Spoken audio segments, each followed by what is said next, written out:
ល់បានហើយមិនស្ដាយក្រោយទៀតទេទុកប្រឹងក្រសោបអោបគេក៏គ្មានក្តីសុខ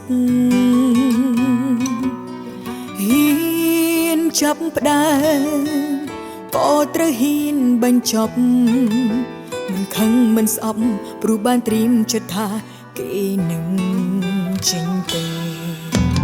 សាក់មកធ្វើជាខ្ញុំម្ដងទើបដឹងថាឈឺខ្លាំងឬចេញកុំបានថែមសិនឲ្យសន្ធោសន្ធៅលែងមានហើយអារម្មណ៍ឈឺសោកសៅបន់ឲ្យតែគេទៅនឹងចាប់ផ្ដើមជាថ្មីលែងខ្លាចនឹងរស់នៅម្នាក់ឯងលែងខ្លាចនឹងរស់ឯការឿងដែលខ្លាចត្រង់ថាពេលមានស្នេហាគេទុកខ្ញុំចោលស្រឡាញ់ខ្លួនឯងឲ្យច្រើនមើលថែផ្លែឈើឲ្យបានល្អព្រោះជួងក្រោយអ្នកដែលនៅកង់គឺខ្លួនឯង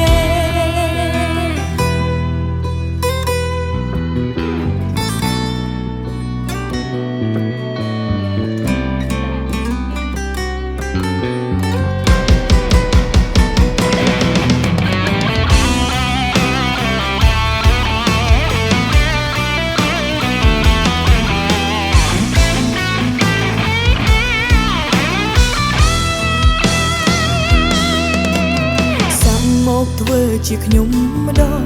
ទើបដឹងថាឈឺខ្លាំងរឿងចេញកុំបានថែមសិនឲ្យសន្ធោសន្ធៅលែងមានហើយអារម្មណ៍ឈឺសោកសៅបន់ឲ្យតែគេទៅនឹងចាប់ផ្ដើមជាថ្មី